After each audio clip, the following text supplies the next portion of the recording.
தந்தை, மகன், தூய ஆவியின் பெயராலே ஆமேன். மூவொரு கடவுளுடைய அருளும் ஆசீரும் பாதுகாப்பும் வழிநடத்துதலும் உங்களோடு இருப்பதாக. இயேசுவில் என் அன்பு சொந்தங்களே, இந்த அருள் மிகுந்த ஆசீரை முழுமையாய் வெற்றுக் கொடுக்கின்ற அருள் வாழ்வை நம்மை நிலைத்திருக்கச் செய்யக்கூடிய இந்த கிருபையின் நாட்களில் இழந்து போன ஆசீரை நாம் பெற்றுக்கொள்வோமா? நம் தேவன் நிகரில்லாத கடவுள் என்று சொல்லி இறை வார்த்தை வெளிப்படுத்துகின்றது. இதிலே நிகரில்லாத கடவுளாக இருக்கின்றார்.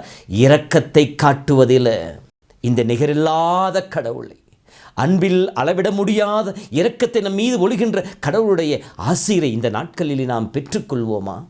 இன்றைய நாளிலே கடவுளுடைய வழியானது உன்னதமானது, மகத்துவமானது, விசித்திரமானது என்பதையும் வெளிப்படுத்தி காட்டுவதாக அமைந்திருக்கின்றது. இன்றைய நற்செய்தியிலே சமாரிய பெண்ணை சந்திப்பதன் வழியாக, அவருக்கு விசுவாசத்தை உறுதிப்படுத்துவதன் வழியாக அவரை தன்னுடைய சாட்சியாக மாற்றி சமாரியர்களை தன் பக்கம் ஈர்க்கின்ற நிகழ்வு கொடுக்கப்பட்டிருக்கின்றது.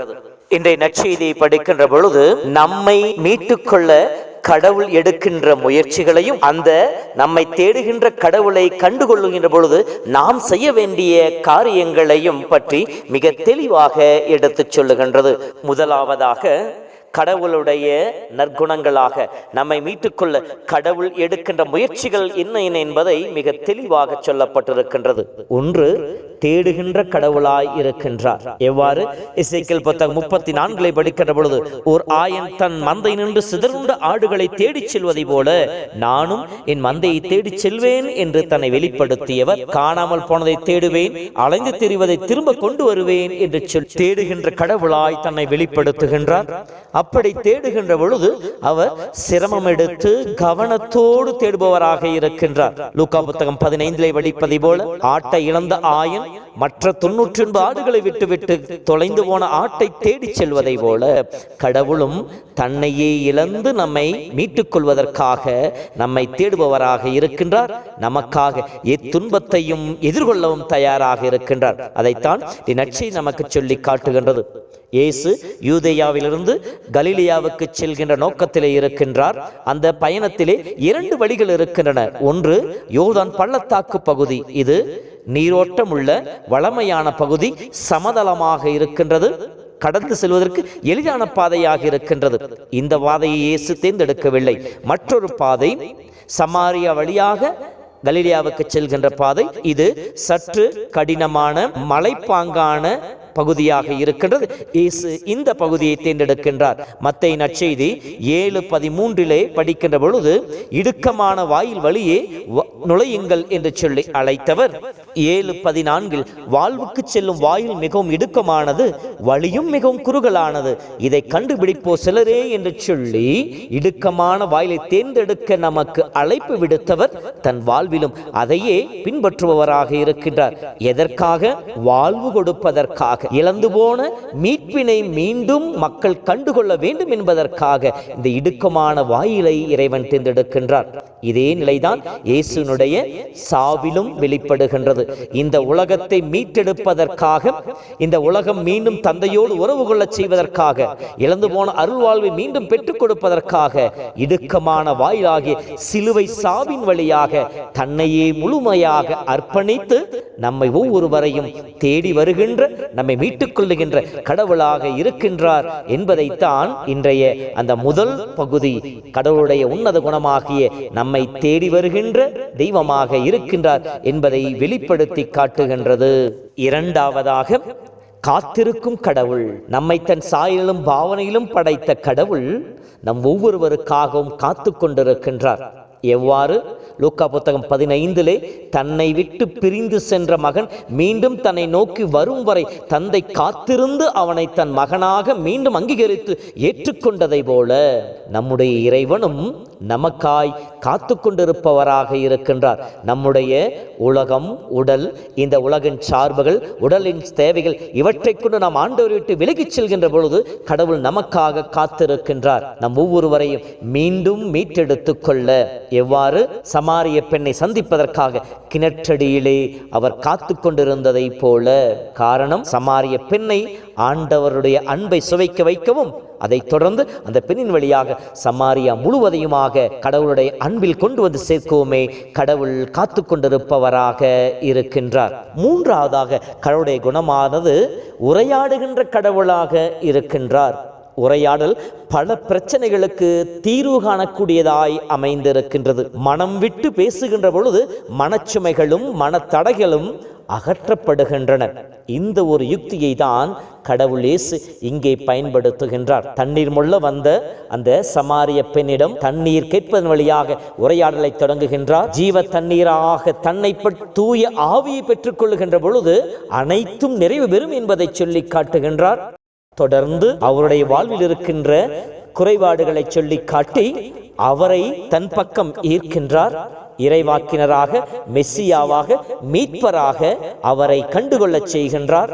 தொடர்ந்து அவரை ஊருக்குள் அனுப்பி அவர் வழியாக சமாரியா நகர் முழுவதையுமாக தன் பக்கம் ஈர்த்துக் கொள்வதாக இருக்கின்றது. இவ்வாறு உரையாடல் வழியாக இறைவன் தன்னை சார்ந்த, தன்னை நோக்கி வருகின்ற மக்களை தன்மையப்படுத்துபவராக இருக்கின்றார். நம்முடைய வாழ்விலும் கூட ஆண்டவரை நோக்கி நாம் இந்த தவக்காலங்களிலே ஜெபத்தின் வழியாக, நோன்பின் வழியாக அவரை நாடி வருகின்ற பொழுது நம்மோடு உரையாடுகின்ற கடவுளாய், நம்மோடு உறவாடுகின்ற கடவுளாய் இருக்கின்றார். இறை வார்த்தை பகிரின் வழியாக நம் வாழ்விலே இருக்கின்ற நிலைகளை நமக்கு சுட்டி காட்டி உண்மையான ஞான ஊற்றாகிய கடவுளை கண்டுகொள்ளவும், ஜீவ தண்ணீராகிய ஆண்டவரை நாம் பருகி நிறைவை அடையவும், பரிசுத்த ஆவின் கொடைகளால் நிரப்பப்படவும் நம்மோடு உறவாடுகின்ற தெய்வமாக இருக்கின்றார். அந்த உரையாடலை பார்க்கின்ற பொழுது மனித தேவையிலிருந்து துவங்கிய இயேசு அடுத்ததாக ஆன்மீக தேவையாக இருக்கின்ற, ஞானத்தினூற்றாக இருக்கின்ற தூய ஆவியை பெற்றுக்கொள்ள, தொடர்ந்து ஜீவ தண்ணீராக இருக்கின்ற இயேசுவை அறிந்து கொள்ள என்று சொல்லி படிப்படியாக தன்னை வெளிப்படுத்துபவராக இருக்கின்றார். அதை போலவே நாமும் இந்த தவக்காலங்களில் இறை வார்த்தையின் வழியாக, நற்கருணை கொண்டாட்டங்கள் வழியாக ஆண்டவரை தேடி வருகின்ற பொழுது கடவுள் படிப்படியாக தன்னை நமக்கு வெளிப்படுத்துவராக இருக்கின்றார். நம்மோடு உரையாடி நம்முடைய உள்ளத்திலும் வாழ்வில் இருக்கின்ற பாவச்சுமைகளை இறக்கி வைத்து இளைப்பாறுதலை தருகின்ற தேவனாக இருக்கின்றார் என்பதையும் வெளிப்படுத்தி காட்டுகின்றது. நான்காவதாக தன்னை வெளிப்படுத்துகின்ற கடவுளாக இருக்கின்றார். எம்மாவு சிலர்களுக்கு அப்பத்தை பிற்கின்ற பொழுது தன்னை வெளிப்படுத்தி காண்பித்தார். மகதலா மரியாளுக்கு மரியா என்று அழைப்பதின் வழியாக தன்னை வெளிப்படுத்தி காண்பித்தார். அதே போலவே சோர்வுற்று இருந்த இந்த சமாரிய பெண்ணிற்கும் கடவுள் தன்னை வெளிப்படுத்தி காண்கின்றார். உன்னோடு பேசும் அவரே நான் என்று சொல்லி நானே மெஸ்ஸியா என்பதை இயேசு வெளிப்படுத்தி காட்டுவதாக இருக்கின்றது. இப்படி தன்னை வெளிப்படுத்திய காட்டிய கடவுள் அவரை தன்னுடைய சாட்சியாக மாற்றுகின்றார். இவ்வாறு இந்த தவக்காலங்களிலே கடவுளுடைய செயல்பாடுகள் நமக்கு சுட்டி காட்டப்பட்டிருக்கின்றன.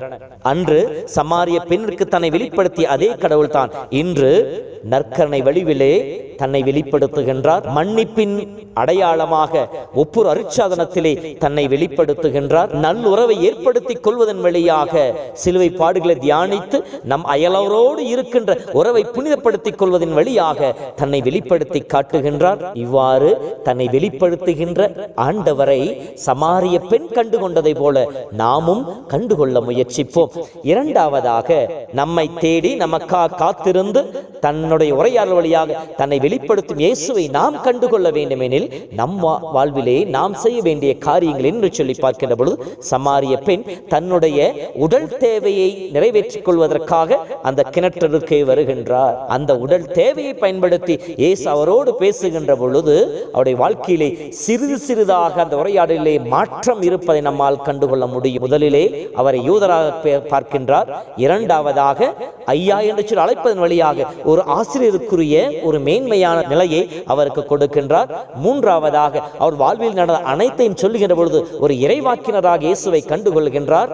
நான்காவதாக மெஸ்ஸியாவை பற்றி தான் அறிந்திருப்பதை எடுத்துச் சொல்வதன் வழியாக மெஸ்ஸியன் வருகைக்காக காத்து கொண்டிருப்பதை அவர் உணர்கின்றார். அவரை மெஸ்ஸியாவாக அறிமுகப்படுத்துகின்றார். இந்த உரையாடலிலே அவர் தன்னுடைய உடல் தேவைக்காக வருகின்றார். அந்த உடல் தேவை அவருடைய ஆன்ம தேவையை பூர்த்தி செய்வதாக இருக்கின்றது.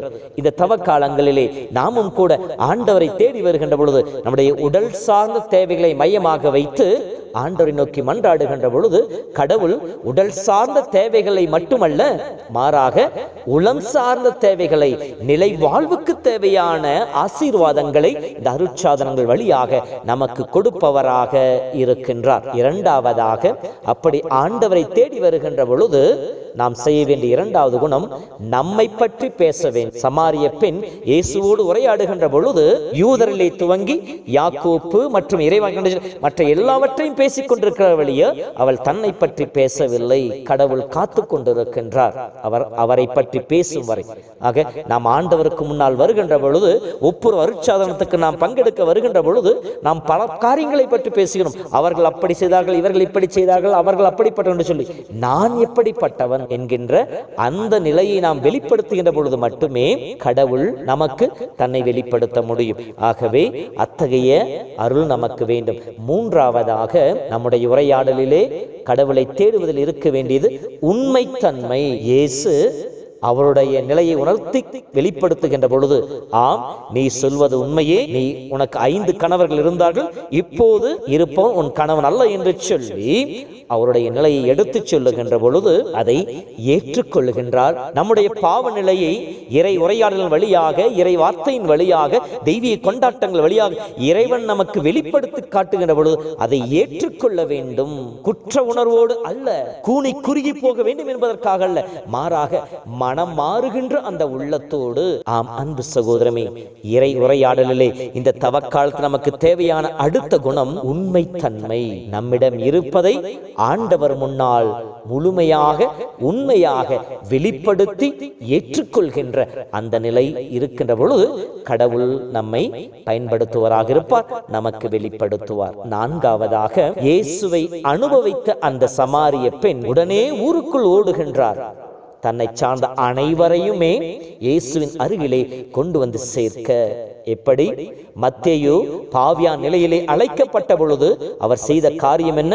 தான் அனுபவித்த இந்த இயேசுவின் உடனிருப்பை, அருகாமையை தன்னை போல இருக்கின்ற வரி வசூலிப்பவர்களும் அனுபவிக்க வேண்டும் என்பதற்காக தன்னோடு இருக்கின்ற, ஒதுக்கப்பட்ட நிலையில் இருக்கின்ற அனைத்து வரி வசூலிப்போரையும் அழைத்து ஒரு விருந்து படைக்கின்றார். இயேசுவின் பிரசன்னத்திற்கு அவர்களை கூட்டி வருகின்றார். அதை போலவே சமாரிய பெண்ணும் தான் அனுபவித்த, தான் கண்டுகொண்ட மெஸ்ஸியாவை, மீட்பரை தன் ஊர் மக்களும் கண்டுகொள்ள வேண்டும் என்று சொல்லி ஊருக்குள் ஓடுகின்றார். இவ்வாறு அவர் இயேசுவின் அனுபவத்தை சொல்ல செல்லுகின்ற பொழுது அங்கே அவள் தன்னை மறந்தால், தான் எந்த நிலையில் இருக்கணும் என்பதை மறந்தால், எந்த ஊர் நம்மை புறக்கணித்து இருக்கின்றது, தன்னை ஒதுக்கி வைத்து இருக்கின்றது, நான் சொல்வதை நம்புவார்களா நம்ப மாட்டார்களா, நான் ஒரு பெண் ஆயிற்றே, எதை பற்றியும் அவள் யோசிக்கவில்லை.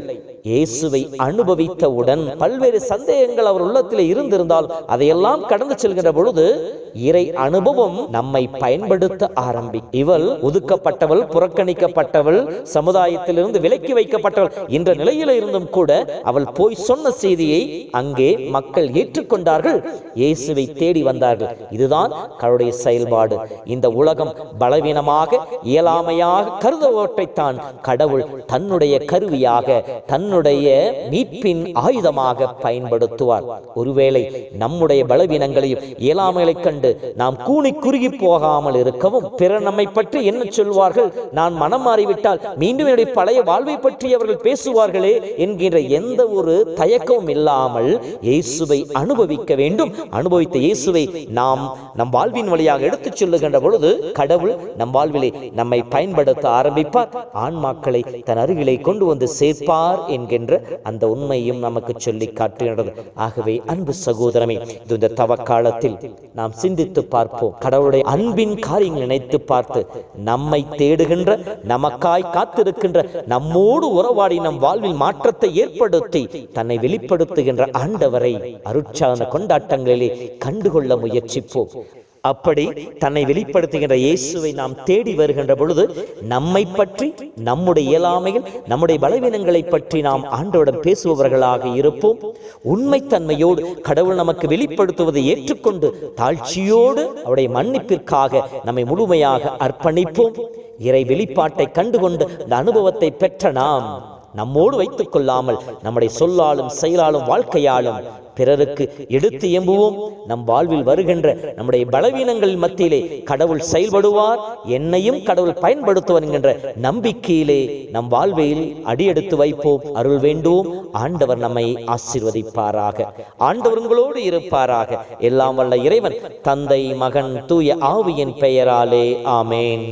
தேடும் அன்பு தெய்வம் என்னை தேடி வந்த நேரம், கோடி நன்மை கூடும், புவி வாடும் நிலைகள் மாறும், வாடும் நிலைகள் மாறும். இந்த வானதேவன் தந்த வாழ்வு பாதை எந்த வாழும் காலம் போகும். இந்த வானதேவன் தந்த வாழ்வு பாதை எந்த வாழும் காலம் போ